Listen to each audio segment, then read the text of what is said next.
Clytus, I'm bored. What plaything can you offer me today?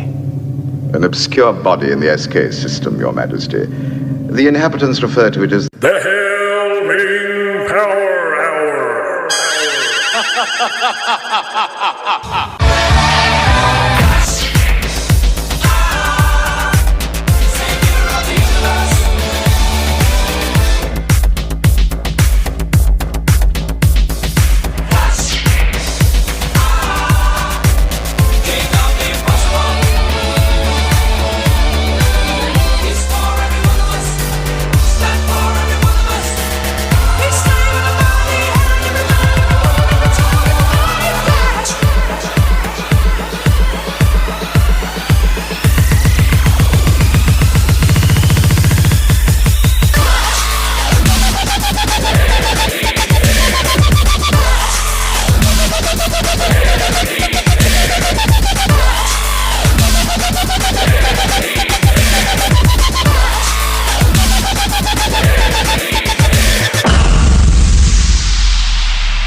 Alright, welcome back everybody to episode 36 of the Hail Ming Power Hour. Just like that.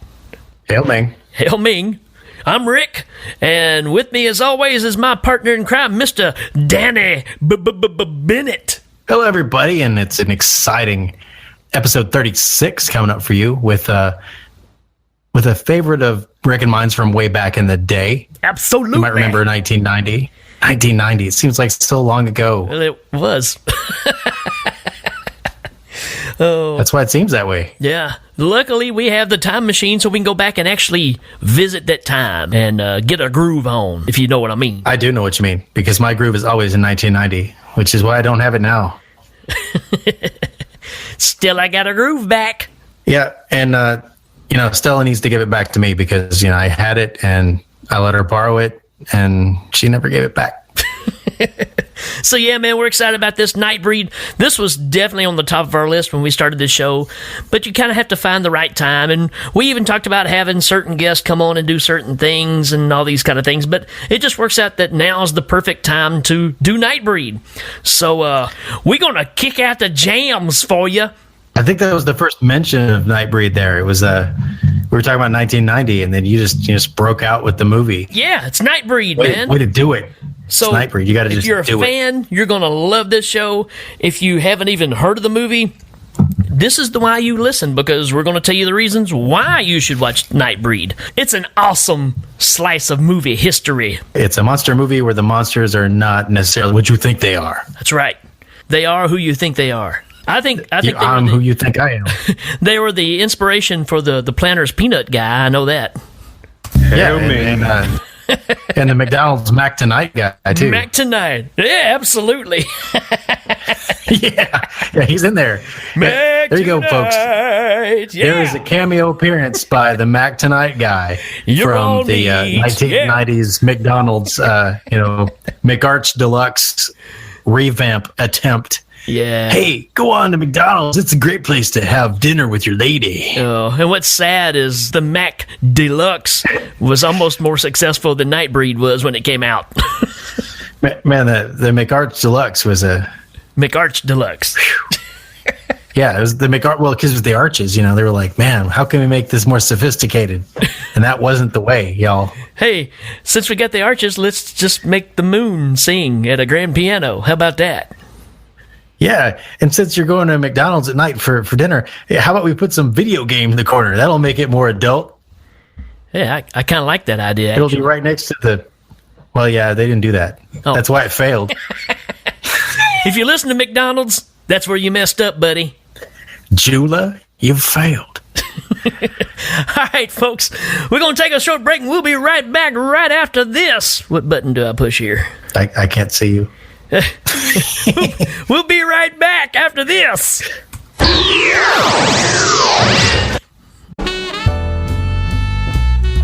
The Hail Ming Power Hour is brought to you by Palpatine Tasers. Defend yourself with power. Unlimited power. And loyal subjects of Mongo like you. Hail Ming! And now, story time with Marlon Brando. Gather round, kids. Form a semicircle. That's a quadrant. A semicircle. Today we're gonna listen to a good story called Evil Bong by Jack Reacher. Noted college student moves in with law school dropout and former baseball player, you named it, Brett Favre. And they see an ad for a large bong, in which the previous owner claims it was possessed, quotation marks. Later that night, the nerd wakes up in a strip club. It's called Foxy's. He's introduced by one of the strippers who has skull heads on the cups of a bra. When he comes near the bra, the skull head starts biting him in the neck, and he bleeds to death. Oh, my neck, oh no! See the kid's picture right there? You pull it right there, the blood starts out. Yeah, it's pretty good. Anyways, later on, the bong starts speaking to a boy, and tempts him to take a hit out of her. After doing so, he ends being... Here he sees a gingerbread man and his grandfather, Billy Bob Horton. Eventually, a stripper gives him a lap dance, that might be 25 seconds or so, and he's killed. Another boy is then treated by a stripper who uses her lip cup bra to bite off his genitals. A man named Jimbo, really, Jimbo? Okay, alright, randomly enters the room and proclaims that the bong is his. He also explains that the bong, named Evie, has a voodoo curse on it, and that once you take enough hits from it, it brings you to the bong world and kills you. Jimbo tries destroying the bong with a hammer, chainsaw, a bomb, a keychain, a gun. Meanwhile, in the bong world, Evie reveals her motives: to control the world by turning everyone into stoners, by turning the air into pot smoke and the oceans into bong water. Now that's a big twist, folks. Yes, Billy, that is the climax of the story. Jimbo, who had just got sucked into the bong world, tells them to go ahead and escape while he takes care of Evie. Jimbo comes up to Evie and shows the time bomb now strapped to his chest. Jimbo activates the bomb and blows up Evie. And apparently, Jimbo himself kind of backfired, folks. And that's how Jimbo became the king of the bong world. I guess we learn a valuable lesson about how bongs are just no good for us, but Big Mac is just right for us. Alright, kids, let's go to bed.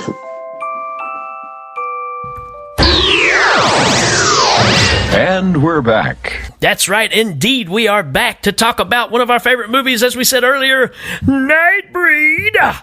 Well, how could we talk about Nightbreed without bringing up Clive Barker? That's right. Clive was hitting high notes at this point, had released, the Hellraiser movies at the point 1 and 2, which had done very well, and he decided to go for the gusto. That's a term you don't hear anymore. No, there's a reason for that too. like telling somebody you like the cut of their jib, you just don't say it. But yeah, so the studio got to Clive Barker and they said, you know what? You did so well with these monster movies. We're just going to give you carte blanche. You make what you want to make. And he decided to make a short story of his called Cabal, right, into a movie that we know as Nightbreed. Yeah. And that's where this whole Rocky story begins. And where's it going to end? We're going to tell you. That's right. So, without further ado, before we can go back and actually go into Time Machine and go back to this fabulous movie, we've got to tell you about our sponsors, because that's what pays our bills and that's what gets us into the Time Machine, because, there's repairs that had to be done. We lost the Time Machine chicken a couple of shows back, so that's kind of put a hurt on us. So, We're raising money for a new time machine chicken. The time machine chicken is intrinsic to space and time travel. Yep. That's where most people... They might get lost. Just like McDonald's, they didn't understand that, it's all about the chicken. It's all about the chicken. McArch Deluxe, that's great. Put some mushrooms on a crappy burger, but it's not chicken. So speaking of which, sponsors for the show, our first one is Gary's Glasses, where their motto is you can eat with false teeth, but you can't see with a glass eye. Oh, nice. And we're also brought to you by the network TV show starring Vanessa Hudgens, Powerless. Hail Ming. That's right. And don't forget to visit Shannon Story's Martial Arts, because their motto is we're building better kids one punch at a time. Hail Ming. All right, man, so let's do this. Let's jump into the time machine. Are you ready to go? I'm ready. I'm going to strap in here, and, I learned my lesson about hanging my arm out the window. Oh, there it goes. Okay. Everybody, here we go. That's it.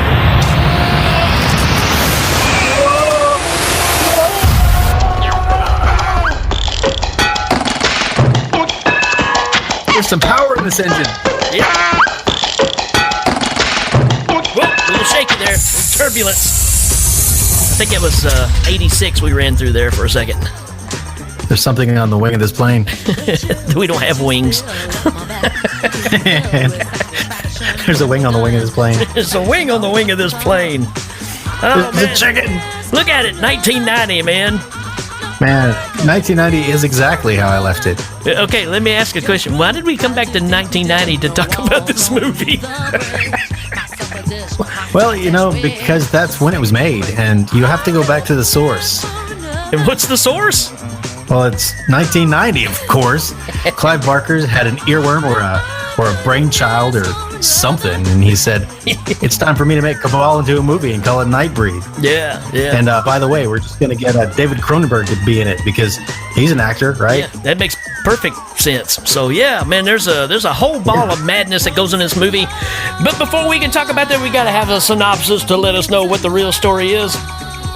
And you people may remember from the classic cartoon Rocky and Bullwinkle. Here, you got Boris and Natasha. Here's Natasha. Hello, minions. It is Natasha of the Boris and Natasha cartoon show. I am bringing you the story of the movie Nightbreed. It is comical story of cattle farmer in a sun-baked county in the small state of Texas. The cows are being too hot and dry in the sweltering sun to do whatever cows do, and the herd is dwindling. So farmer come up with a plan to bring cows out every night for having a night breed.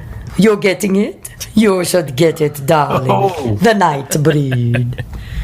Well, breed. It was the Boris and Natasha cartoon, man. They're taking credit for the show, looks like.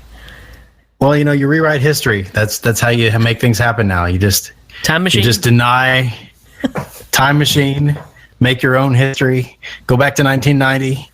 Right. Talk to Clive Barker. Well, you can talk to Clive Barker now, though. Sure. Yeah.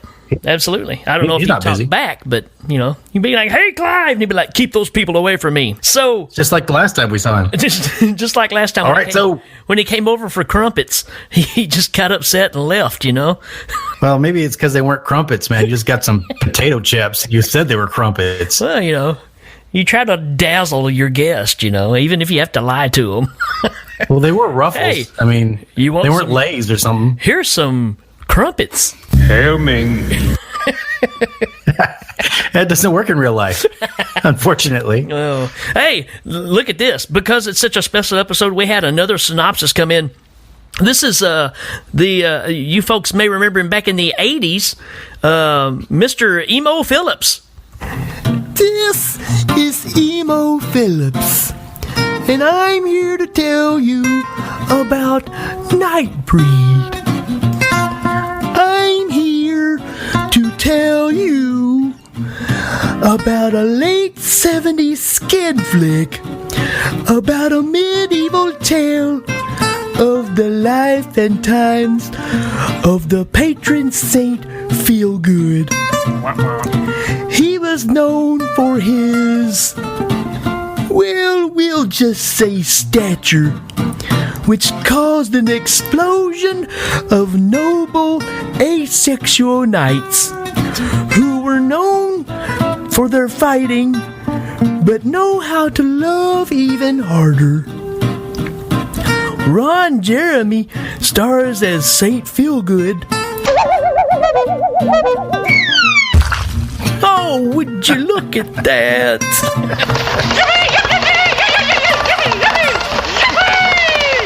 With an all-star cast and Melissa Gilbert. And who can forget the theme song sung by Glenn Campbell and Olivia Newton-John? It's all I cared about when I was a young knight. Thank you, Emo Phillips.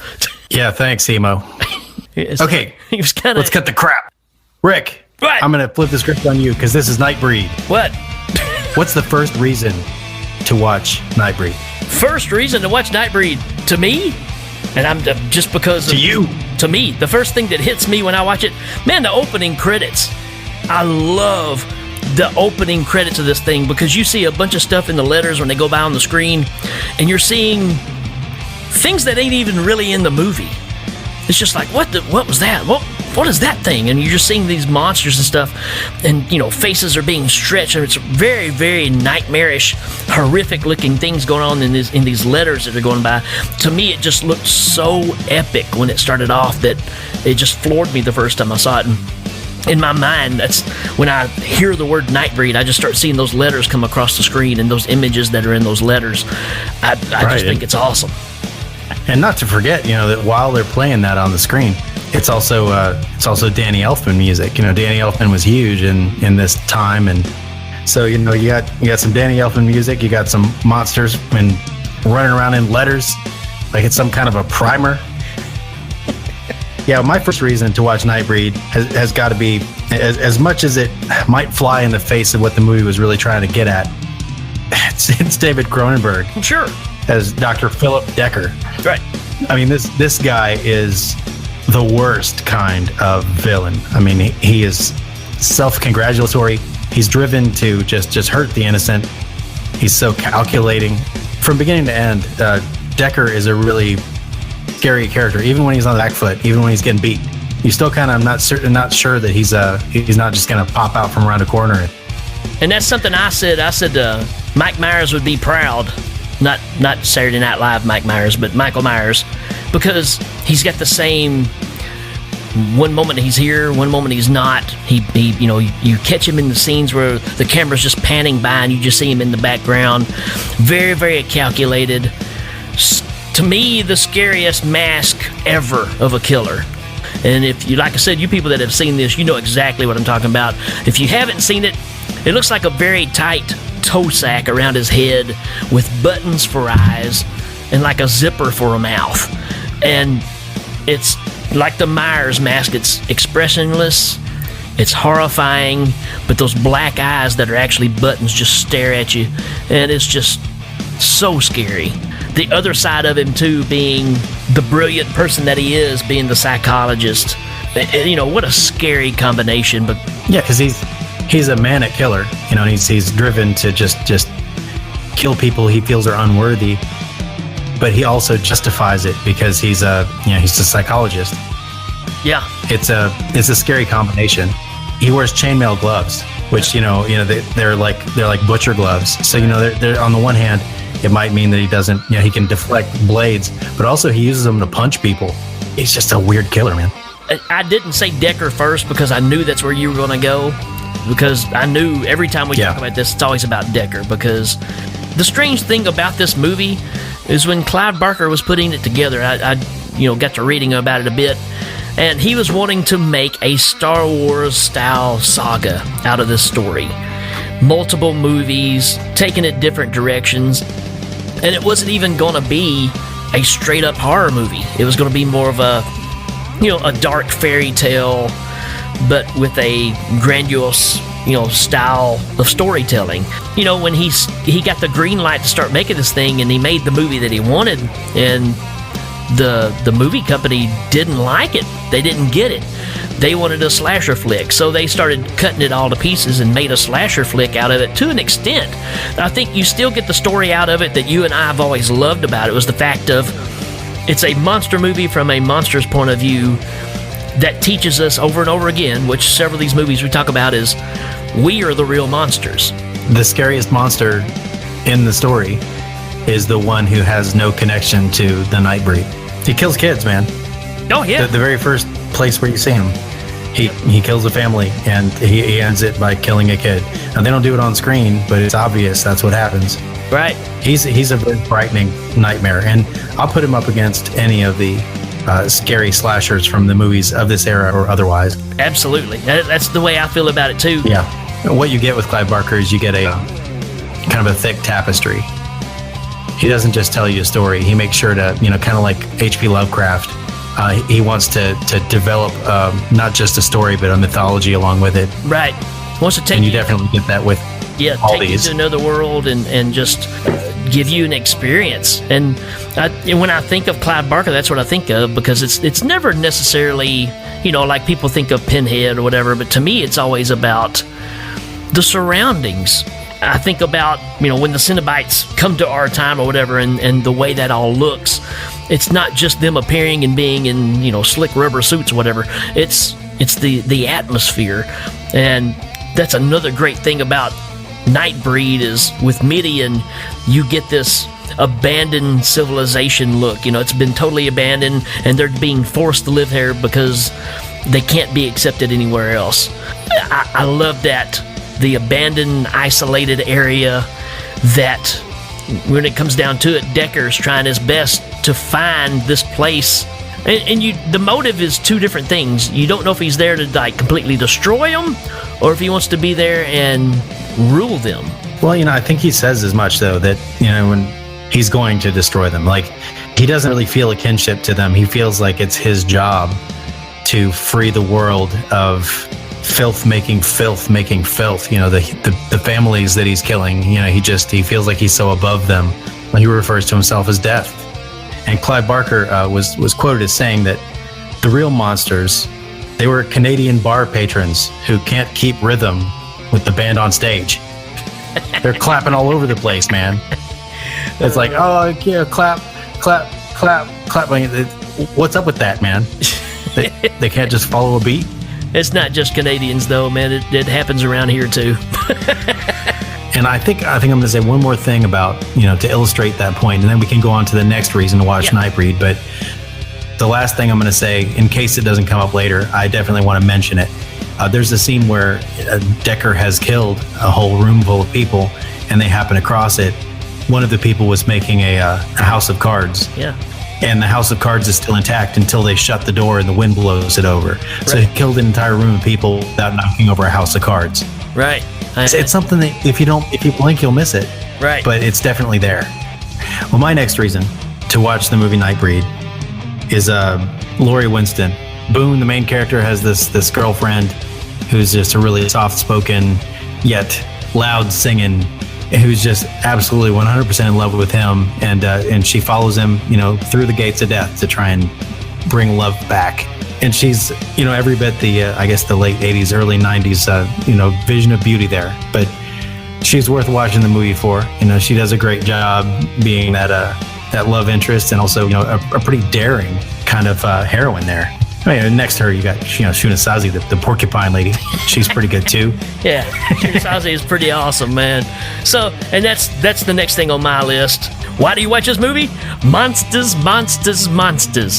Man, you got a variety here. If you can't find one you like or scared of, they kind of put something in there for everybody. It's got everything to Ray, with a big old gaping mouth that floats down at you, to Flea from the Red Hot Chili Peppers with a dog. Oh, my sound effects ain't working. Hold on. Hail Ming. It's Flea, man. I never thought of that. That's good. I don't know. The guy that I'm referring to is Flea. He's a character in the movie. He's a really nice guy, though. He helps out, our main characters. A nice guy if you chop off rats' heads and wear them as necklaces. I thought they were like clamshells or. No, man, it's animal heads of some sort. Nice. I like that guy better now. He's got a dog. Yeah, maybe he didn't eat the dog yet. Yeah, maybe he's the next head for the skeleton. Maybe for the necklace. He has pets until they die, and then he puts their heads on a necklace. I will say the next reason I've got Narcissus. Yeah, so on the way, just a quick synopsis. Our main character Boone is having nightmares. He's seeing a psychologist for him. He thinks he's about kicked it because the nightmares aren't that bad anymore. He still has them. They don't bother him. He's about to cut it off with his psychologist, and his psychologist says, you know what, while you were in deep hypnosis, you told me about killing all these people, and here are pictures of them, and I'm gonna have to turn you in. Yeah. Well, turns out, so everybody just gonna try and pin it on his patient. He gives him some LSD and tries to get him to go run out in front of a bus. That doesn't work. He ends up, in a hospital. He meets Narcissus, who's my next reason, who says, he's preaching out the window. He's saying, I want to go to Midian. And Boone knows about Midian because that's kind of where his psychosis has taken him. He's been doing a little research into a local mythology, and he gets into talk about it with him, and Narcissus just lays it down. He's like, oh, you're here as a test. Well, let me show you my true face. And he just cuts his head off, man. He cuts the skin off his head with his little thumb blades. Little thumb blades, yeah. I mean, look like little razor blades that are sticking up that he just puts on his thumbs. Looks like something Ozzy Osbourne would wear on stage. And he's just cutting his face and just ripping, like scalping himself, grabbing his skin and just pulling it back. And I love the scene because the doctors come rushing in because everybody's freaking out, and he's standing there and he's got like a big chunk of his scalp in his hand, and he's just going, freaky stuff, man. Freaky stuff. Even though, that might make him sound like he's just Looney Tunes, he's a great character. He's fantastic. He's actually, to me, who you take the trip with when it's all said and done. Oh, really? Yeah. That's an interesting take. I associate more with him than I do anybody else in the movie because, and I think that's the magic of this movie too, is I think people can relate to different characters, and that's who they feel like the movie was about. Of course, it's about Boone, but to me, with Narcissus, because of the fact of he knew about it, he was trying to get there, he went through the process to make himself worthy to get there, and it shows you the lightheartedness of just because you think somebody's crazy or whatever. I mean, he's hilarious through the whole thing. Right. And he's so happy, as opposed to when you first meet him, he's miserable because he belongs there. Yeah. Yeah, I can see that, totally. Yeah. And to me, you just take that trip with him because, you're horrified when he does this to himself, and you think, well, man, this guy's a wacko. But when you see him on the other side and the person he becomes, man, he's the true blue friend that you want to have in your life. Wow. Well, he definitely does stand in the gap and fight for Boone, even though Boone, makes a lot of selfish decisions through the movie. Right. That's a good point about Narcissus. I like that a lot. Cool. So what's your next reason? We're talking about the flea, running around a while ago. The next reason I had was the scene where he gets caught outside when they finally discover where Midian is, and the cops come in and they drag him out into the sunlight, which, you got your 57 varieties of monsters here. Some can handle sunlight, some cannot. So they find Anaka, which is his name, the guy that looks like Flea, and grab him and pull him out in the sunlight, and he just starts burning. And man, and it looks really good. Yeah, the effects on that's the other thing about this movie, and I don't really have it on my list. The effects are, for 1990, I'd say 60% of the effects in this movie are fantastic. I'd say the other 40 are pretty cheaper, and I can imagine trying to throw this scale of makeup effects into one movie and all the different characters. Mind you, again, no CGI, anything like that. It's all practical, every bit of it. And some things look absolutely incredible. Some things kind of hurt it now, but it's still the fact of them working with what they had. You can say the same thing about his other work if you look at some of the stuff that's in Hellraiser and stuff. There's some things you kind of overlook because they're dated because of the, just the way that you had to pull it off. And but man, the stuff that looks great in this is unbelievable. With that being said, I mean, like I said, the burning up of Onaka to me is just, it's as great as any scene of a vampire being burned up outside, turning to ash. And it's painful, You don't, it's a tearjerker too. You don't want this to happen because he's not a bad person. If anything, he's the meekest person there. Yeah. Again, we run into the whole, the humans are the oppressors and the monsters are the oppressed in this movie, which is what the production company didn't get. But I'm going to have to say that my next reason, we can talk about this for a long time. This movie is actually a lot deeper than a lot of the movies that we cover. Right. But if you're just watching this movie, you're like, what are Rik and Danny talking about? Some mythology. And there's a lot of stuff that we're not going to get into. Right. I'm going to say watch this movie for Captain Panaka. Yeah. Because, you might remember, because in this movie, there's a Detective Joyce, and he's played by a guy named Hugh Quarshie, right? I was like, where have I seen that guy before? Man, he was A, Captain Panaka in Star Wars Episode 1. Yeah. And B, he was Castigear in Highlander. How about that? And I was like, oh, and I love both of those characters. I love this guy. And he's right there in the middle of it. He plays a detective who's kind of a good guy, right, but he's trying to get to the bottom of it. You have some law enforcement in this that are a straight up representative of the evil society. Right. And then you've got this guy who's really just trying to get to the bottom of it. He knows people are getting killed. He knows there's some bad stuff going on. He's trying to bring somebody to justice. And ultimately he pays for it because he trusts the wrong guy. Right. Next reason I got is the whole jailbreak scene, man. When they got Boone locked up and Narcissus and all them in there. You get, again, there are so many characters in this movie, and I'm trying to think of the shapeshifter's name. Her name is Rachel. Rachel. Hey, how about that? her name is Rachel. Her daughter's name is Babette.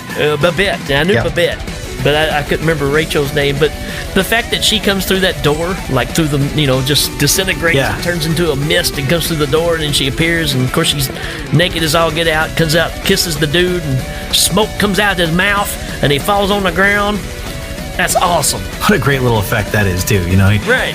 He's enticed in by her, and he kisses her, and then he just falls to the ground, and there's just a little dry ice mist coming out of his lips, and you're just left to imagine why the guy's dead. Right. You're just left to imagine what happened there, and it's a simple effect, but it's really well done. Yep, and it's because it's got all the vampire folklore involved with that too, because of her being entrancing, coming through the mist, and then almost the life force thing of kissing him and either pulling his soul out or whatever happens because of the smoke that comes out of his mouth.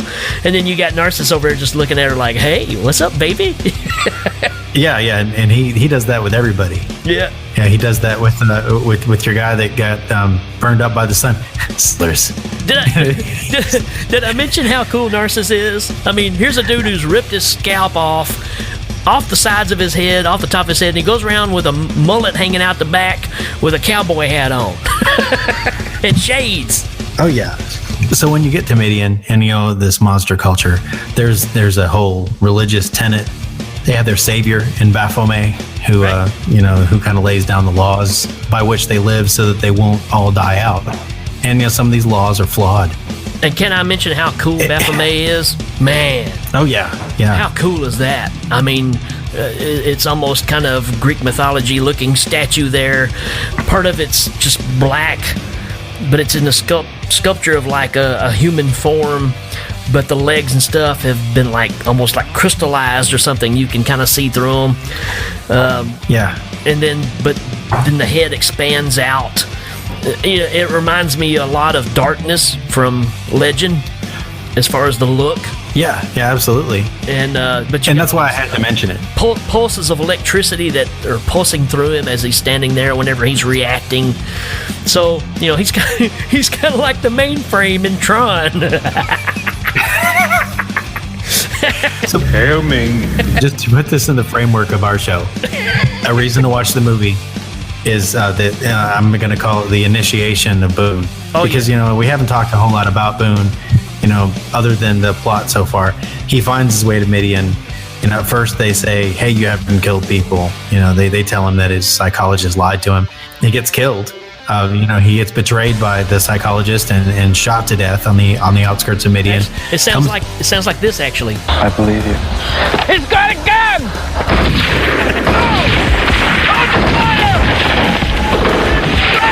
Yeah. He's got a gun! I believe you. Yeah, so he comes back from the dead and returns to Midian, and then he gets the initiation from Lylesburg is the name of the priest. Dirk Lylesburg, who is played by... Dirk Lylesburg. Yeah, Dirk Lylesburg. I guess when I first saw that, I thought, man, how lame of a name, but I guess if the other girl can be named Rachel, hey, why not? Hey, Rachel, I bet, and Dirk Lylesburg. What's up? And you know who that is, right? You know who played Dirk? No. I don't know. Anthony Kiedis, the other guy from Red Hot Chili Peppers. Hail Ming. But I got to give it to your mama. No, that's actually Doug Bradley, man. That's Pinhead. Oh. Yeah. Nice. Yeah. That's why he was such a jerk. Right. Yeah. And I never knew that back in the day. I think the first convention that I went to where he was there and he had, of course, all the pictures laying out. And of course, you're thinking Pinhead. And I saw that picture and I was like, you were that guy from Nightbreed? You're Dirk? He's like, yeah. And the thing is they overdubbed his voice, so when you hear him in the movie, it's not him talking. Then that's a big problem that Clive Barker had with the movie company taking the movie and just making it their own, is they actually overdubbed all of his talking. But yeah, man, I didn't know that. And did you know that those slits that are in his face are all eyeballs? They're all eyeballs, because when he dies, the eyes open up. Yeah. I mean, there's so much stuff in this movie, folks. We will never be able to cover everything in this unless we just did like a 3-hour episode, which we're not going to do. No, I mean, it just doesn't belong here. I'm going to say that another reason to watch this, since we've just gotten off the whole baptism to the Midian monsters. Dirk Lylesburg, man. Dirk Lylesburg. Go ahead. Easily as important as Cheryl Ann, the barfly. She's got some weird lines, man. She's got some weird lines. She might have pushed my top 5 lines to like a top 8 lines, but she shows up and she tells Lori, so it's always about what, love or money. Yeah. She just goes through, she gives all the barroom philosophy. Right. And she's great. I'm just gonna give one of her lines right here before top 5 lines, even though it probably belongs there. She says, you go and do what you got to do. I'll stay here and do something else. She's got a lot of lines like that where it's like, what the hell are you talking about? All right, my other reason. I just got crazy and breaks. Yes. So after they get through the jailbreak and they finally get Boone and the girl together, there's that weird scene where they're like kissing, but he's like starting to like lick on her and stuff. It's just like, hey guys, and of course Narcissus even says, did you guys get a room or something like that, right? Or no hanky panky or I think it does say get a room. I agree. It's like Clive Barker really wanted to emphasize that the two of them had a very physical relationship, because the way that they've been directed, when they're together, they're very, very affectionate. And of course it's Clive Barker, so there's always that sexuality thing to it anyways. True. That's what makes his style. I mean, it's just like Rob Halford coming out in leather outfit. I mean, you don't think about it, you think, man, it looks metal, but really it's, more sexually driven than you think. Same thing with Clive Barker. Everything about it has a weird, horrific look, but also a sexuality thing to it too. Wait, are you saying that Clive Barker and Rob Halford were friends? Sure, yeah. No. Yeah. Oh, yeah. They're buddies. Both musicians? Both musicians. Clive Barker, used to do the wardrobe for Rob Halford, so y'all can look that up. That's Hail Ming. It's in there. All right, my next reason. Rob Halford was the Chatterbox. Rob Halford was Chatterbox. It's true. Go ahead. What's your next reason? Hit it. That's all I got. Oh, hey man, next reason. Berserkers. My love for you is ticking clock berserker. Yeah, that's about all we can sing of that one. Yep, that's right. Man, when they let the Berserkers loose. It's kind of like Release the Kraken in Clash of Titans, man. You know it's on when the Berserkers come out. So just to get everybody up, like I said, there's a lot of movie here, especially if you're talking the director's cut. Yeah, so you've got, on one hand, you've got the Sheriff of Sheerneck, who's over there. His name is... Peebo Bryson? Yeah. His name is Captain Eigerman. Anyway, and he has a militia called the Sons of the Free. And they go up to Midian, they rally the troops and they get, an arsenal of army weapons. And, they're attacking Midian, they're shooting kids and they're getting fought off a little bit. But for the most part, they're just laying waste. Yeah. And Boone says, we got to let the Berserkers out. That's right. So they let these football player monsters that have been in a big stone prison under the whole thing out. Those dudes just, Man, they're flipping cars over, just grabbing them, flipping things up, just grabbing people, chunking them. Very, very cool. And like I said, it's almost the equivalent of Release the Kraken, man. You turn these things loose, they just lay waste, man. They kind of look like half-size Rawhead Rexes. Right. I kind of thought that, and I always thought about the crazies or whatever that were in Beastmaster. So they were the witch. The witch. He's under the temple. He's in Australia. They're kind of a combination of all those things to me. No, that's a good one. So here's a reason I've got to watch it, and we're going to go back a little bit for it, and I'll see if maybe this brings up. So there's a scene where there's a mini recorder, and he's been recording his sessions with Boone, and he's like, so Boone, what happens when you get to Midian? He's like, oh well, all my sins are forgiven, and he's like, and death can't even stop me in Midian, and he's like, death is the end, Boone. He's like, oh, not in Midian. Right. And he gets mad and he throws the recorder against the wall. Right. I've seen this before, and it's a great scene all in its own, because as they're panning up the table toward Decker, he's got all these knives laid out on the table in front of him. And I rewatched, it was one of the early teaser commercials for Twin Peaks, where they're panning up this long mahogany table, and Agent Cooper's recorder is playing. And it's playing his observations of Twin Peaks, and it just pans up, and then much in like in a giallo, as it gets up to the tape recorder, a leather gloved hand just pushes stop. And I watched them, and they're not all that similar, or really. Like in my memory, I was kind of going frame for frame, saying I think this is the same thing, but I watched them both, and they're not. Yeah. But it has the same feel. It's a great scene. It's panning up. There's some disturbing images behind Decker. Right. He's got knives on the table in front of him. He's listening to Boone, and he loses his cool, and he throws that recorder against the wall. Right. And it keeps playing. It's just like, but he's still like, many recorders take a licking, keep on playing. And the thing that's so powerful about that scene too is because this is all meant to be.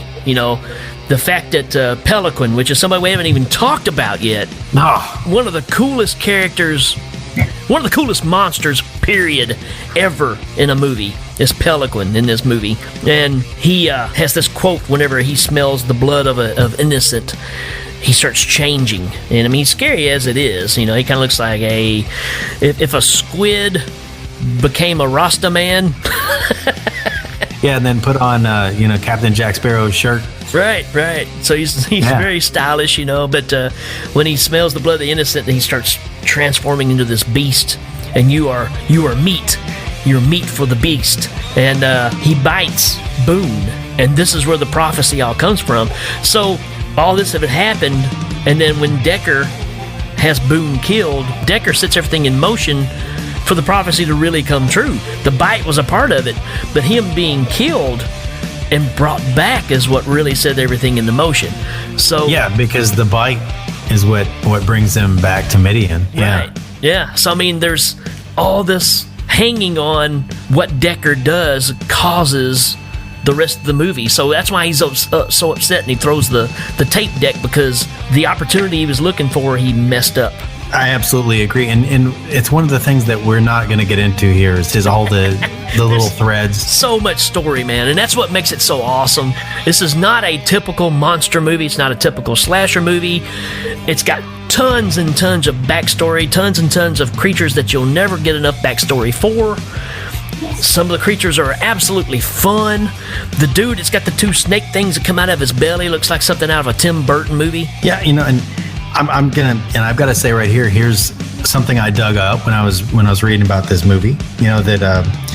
So there's a flashback scene where they're kind of showing the Nightbreed through the ages, because Babette can kind of show people the history of the Nightbreed. Right. Oh, that's right in this flashback of just the perils that they've been through and the horrors. And there are these streamers that are like streaming through the scene, because it's kind of like a stage thing. Right. It turns out streamers were all the footage that the production company cut out of the original version, and they just kind of like threw it in there as streamers. Hail Ming. I didn't know where you were going with that. That's good. Like we've been saying this whole time, the story is greater than the sum of its parts. When you get to watching this, right, you're going to see some of the things we talk about, but ultimately just pay attention to the movie, because it is a really well done piece of mythology. And I had a short discussion with my wife about it after we watched it, that it could be, if it was missing the gore, it could be a young adult novel. Sure. It's about fitting in someplace. The monsters have their society, and these people are outcasts, and they have enemies that are coming after them, and they get solace there, and they make friends there, and it's very much a young adult kind of thing. But then you add Clive Barkerism to it, and it's definitely not going to appeal to them. It's like taking the Outsiders and making a monster version of it. Hail Ming. Stay gold, Pelican.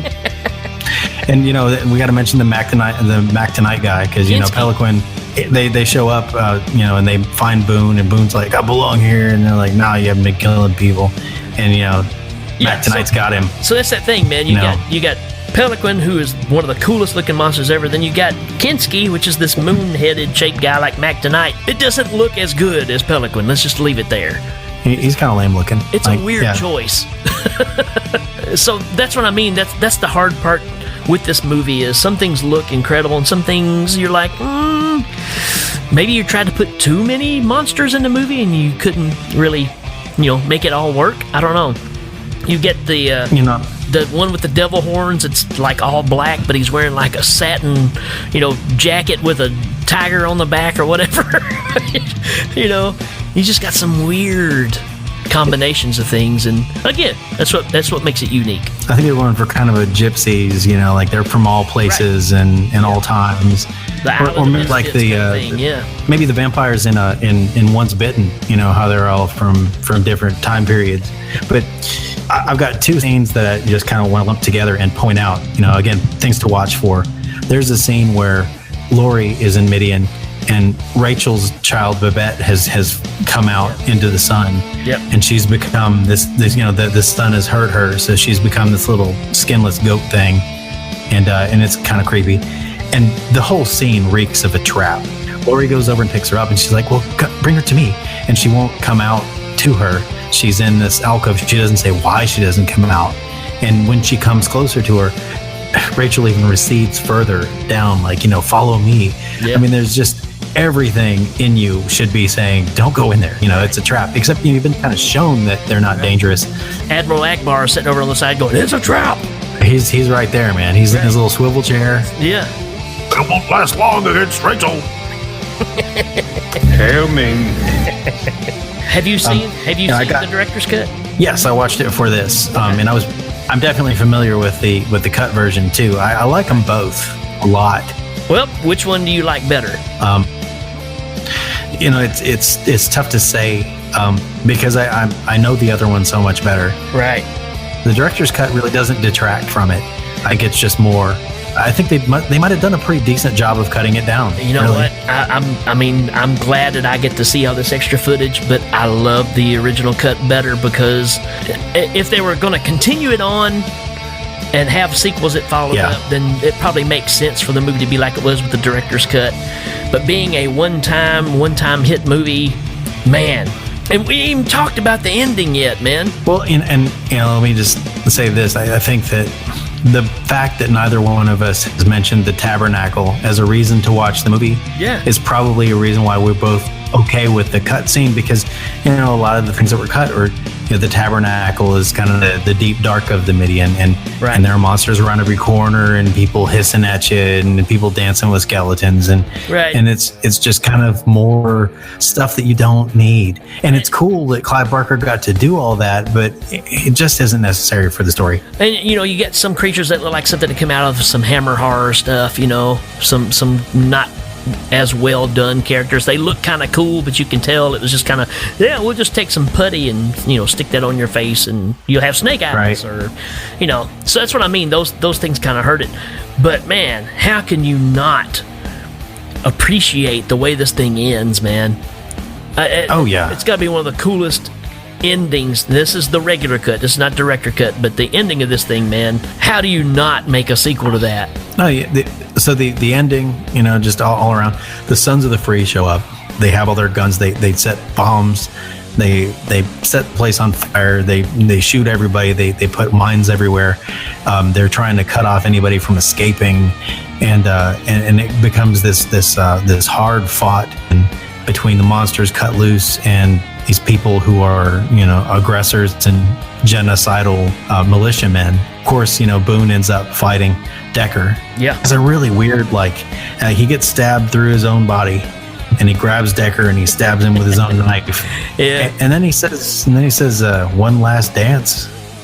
And I just I don't get it, because there's really no reason for that. Was there a first dance? That was one of the scenes they cut out when they're at the discotheque together. They're hanging out. All the cut footage is flopping over them, and that's where they start building the first house of cards, and that's a symbolism that they were buddies, and that when Decker goes to kill those guys and he leaves the card house, and then you got to remember there's the card that gets stuck on Boone when the knife goes through him, so it's all tied in there. He's like, we're making every bit of this up. And a poker, full house, bitch. That kind of thing. At the end of all this, you got Reverend Ashbury, them as the holy man, and he says, this is wrong. You're killing children. And Captain Eigerman is like, you're a dip. I'm gonna kick your butt, and he throws him down. At the end, they get to where Baphomet is. Baphomet tells Boone, you're going to have to take my people and start over, and you're no longer Boone, you're Cabal. You're Cabal, and that's the start of the legend of Cabal. But at the same time, that bowl over there, it's the same bowl they used in Krull that they stick their hand down in, they pull the flame out of. Yeah, fire comes out of it. Yeah, and dude gets his... Fire of eternal love. It gets spilt on the preacher dude, and it burns his hair off and stuff, and makes it look like in April Fool's Day. Just like April Fool's Day, man without a face.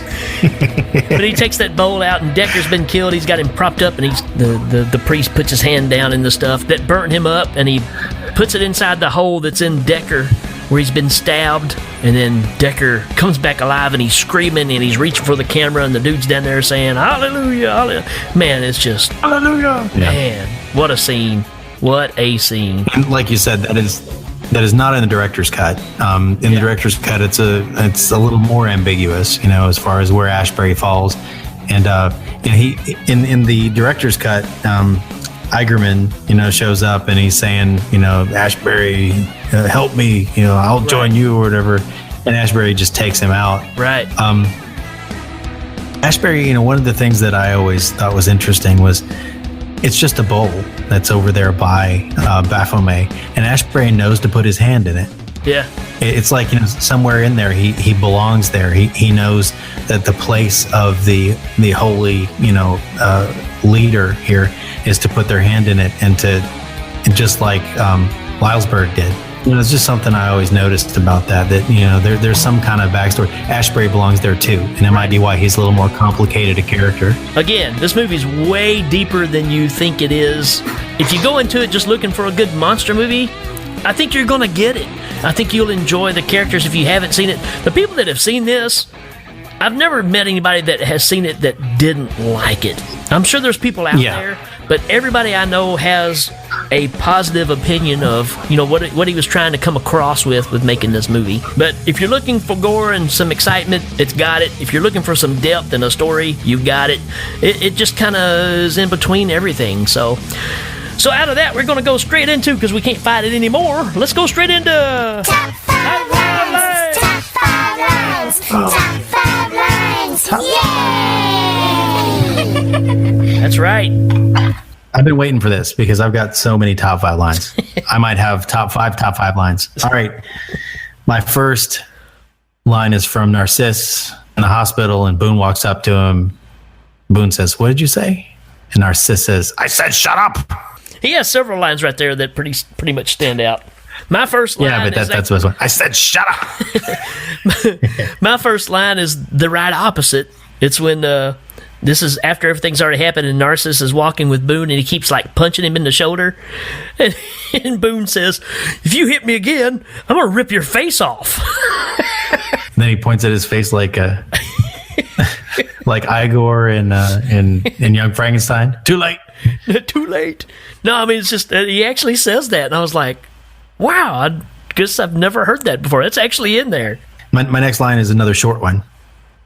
It's Shunisazi when he's doing his initiation to the breed, and Shunisazi looks at Pelican and says, "I dreamt him." Right. It's a short line, but I love it. And Boone even kind of says the same thing too, because he saw her in that dream sequence at the beginning of the movie too. So that's a cool thing. My next one is the scene we were talking about when they go back to the motel to find Decker. They're chasing him down or whatever, and Boone goes in there and he's got his girlfriend or whatever at the time with him, and they go in there and he says, "Why is it so empty in here?" And she says, "Must be the rodeo."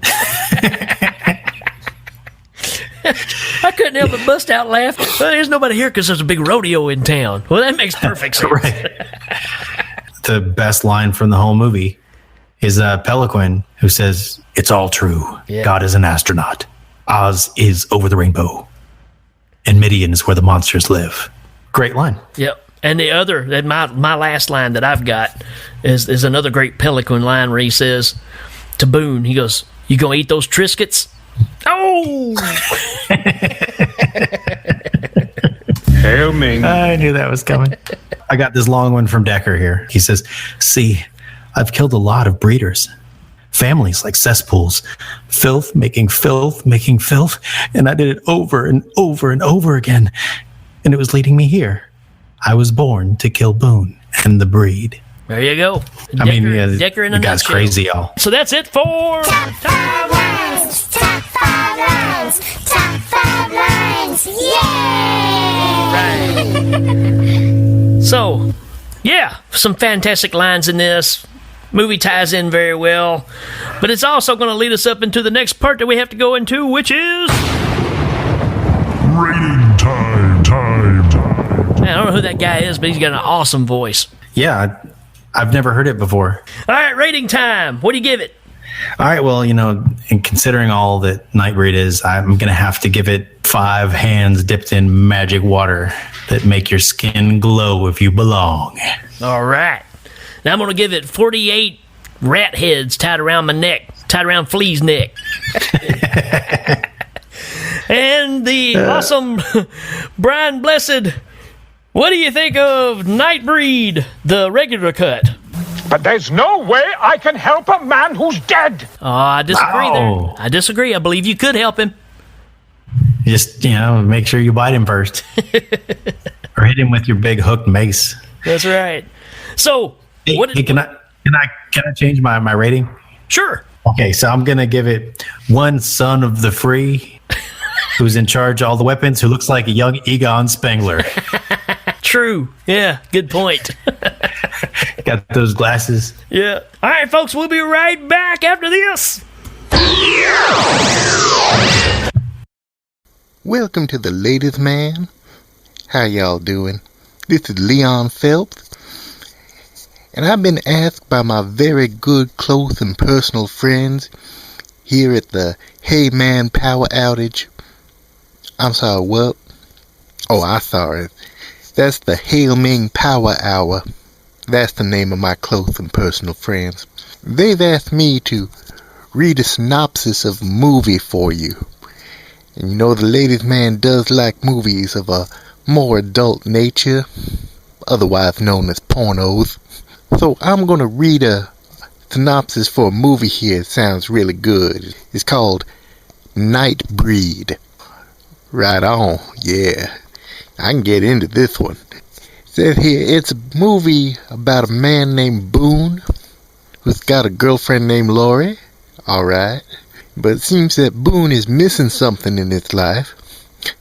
And the latest man knows what that is, huh? So he goes out looking for it. Yeah. Just about every night I go out looking for it too.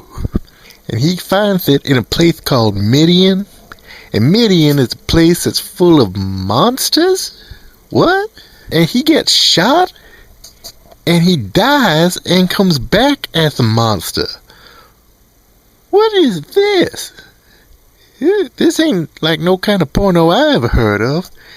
Hang on, I got a copy of this. Let me put this on real quick here. What the? Who's buried in Midian? Ain't what the?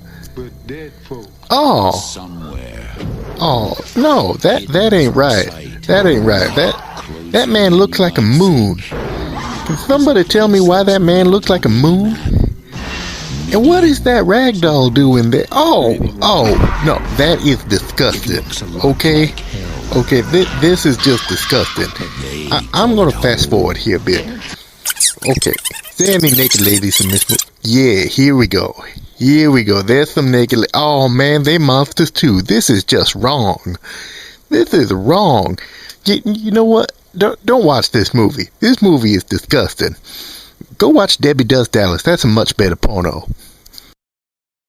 All aboard! Hello and welcome to the Midian Wildlife Nature Preserve for Nightbreed. Midian, it's where the monsters go. It takes away the pain. Got all kinds of breed. Some are susceptible to sunlight, so they're kept in our nighttime only dome well below the ground. Now lots of them like to hide out under there, but occasionally as you walk through the wildlife preserve in the cemetery, you might view a stray breed or two. Here at Midian Wildlife Nature Preserve for the Nightbreed. Now you're alright mostly during the day, but you gotta be careful and stick with the group. You go wandering off on your own, you're gonna become meat for the beast. You can just count on that.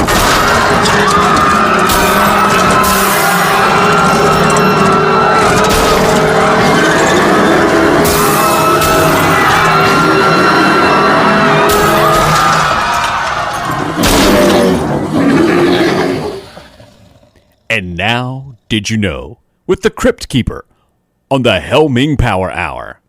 Greetings, kiddies. It's your old friend, the Crypt Keeper, with Did You Know? On the Hail Ming Power Hour. Did you know? In the Bible, Midian was the land in which Moses lived for 40 years in self-imposed exile. It was in Midian that God appeared to Moses as the burning bush, telling him to go back to Egypt to free the Israelites. Did you know some of the Nightbreed-inspired merchandise included a 25-issue Nightbreed comic book series, a Nightbreed game for the home computer, and books such as the Nightbreed Chronicles? Did you know my favorite food is a can of cannibal soup? It's good. Did you know the character played by David Cronenberg is named Dr. Philip K. Decker? A reference to sci-fi author Philip K. Dick. Deckard was the last name of the protagonist in Dick's Do Androids Dream of Electric Sheep, which was later adapted as Blade Runner. Did you know in the last scene of the film, the priest revives Decker by sticking his hand into his stomach?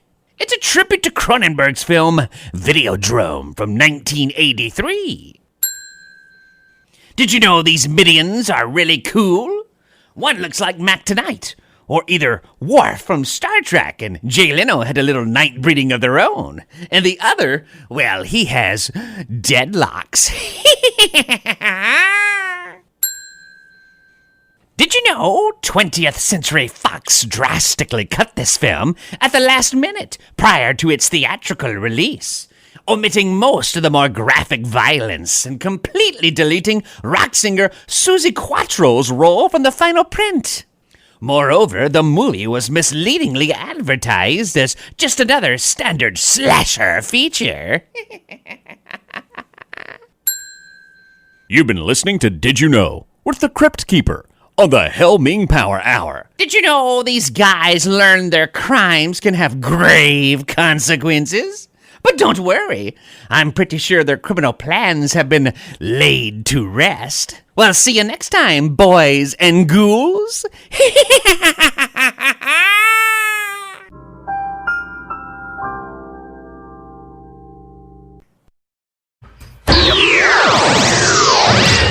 Okie doke, folks, that's another one for us, man. Again, this is a top shelf movie for Danny and myself both. It was an automatic buy when it came out on Blu-ray. Had to have it. But even with all of the flaws that are in it, I still absolutely love this movie. Yeah, I mean, I'm glad to be able to cover it. And it is one that, being in high school, I watched it, and my friends and I were all just floored. Yep. Just how good the story is and how good it draws you in, and just how much depth there is if you just look for it. Yep. I actually got to see this one in the theater, too, so I got to experience on the big screen back in the day. Oh, nice. Yeah. So I think we rented it from the place in a VHS cassette. I'm pretty sure we rented it. Yeah. That's the way we used to do it. Hey, do we need to give a shout out to our sponsors? Absolutely. So, we can't do this alone. The time machine costs some money. We need a new time chicken. So, I just want to give a shout out to one of our sponsors, Panama Jack's Banana Hammock Repair. When your canvas snaps because your banana's too substantial. Because your banana's too substantial. When your banana's so substantial, you get a split. I don't know. And let's not forget Panama Jack's Banana Hammock Repair. And let's not forget Harold's Hardware Shop, where wood is a way of life. I'm not sure what that means. All right, folks, we're out of here. We had a fun time. Go check out this movie, man. Check out our other shows. Check out other shows on Legion. Just go out and do something, would you? Yeah, I mean, we're not paying you just to sit around. So That's right. Hop to it. That's right. It's time to get off the rump and start doing some business. So if you're not listening to Hail Ming, at least listen to somebody else on the Legion podcast. Yeah, or listen to Large Marge sent us. Yeah, Large That's a Marge fun sent us. podcast. We discovered a new show with some new friends. Large Marge sent us, and a lot of nostalgia there as well. So pretty fun show. For this episode, I'm Rick. And I'm Danny. And we'll see you next time. Booyah!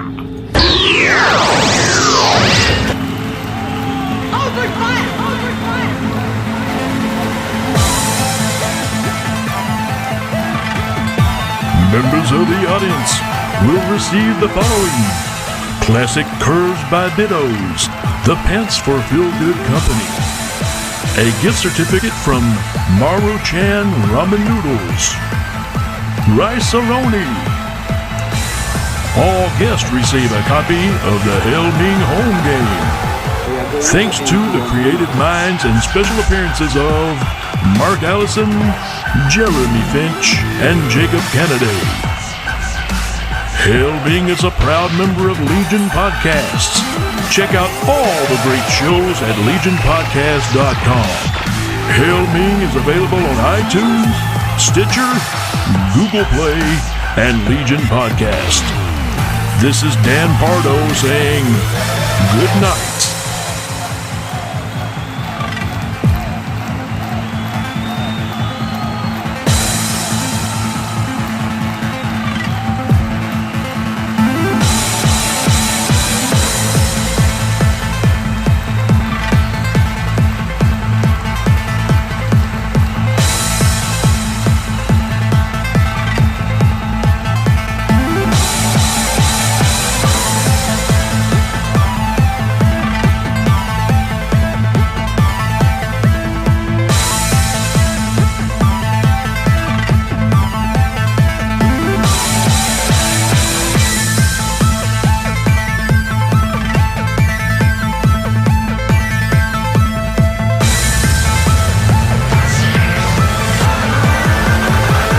We are going to empty your memory.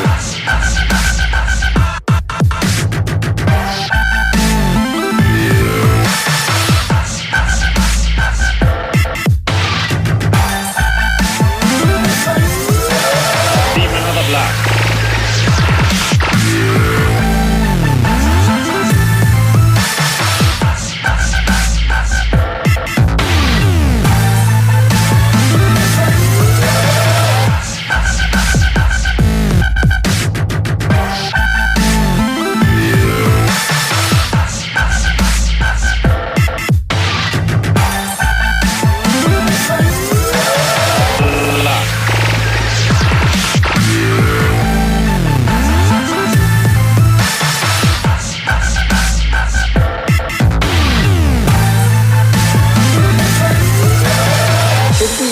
stopped the torture.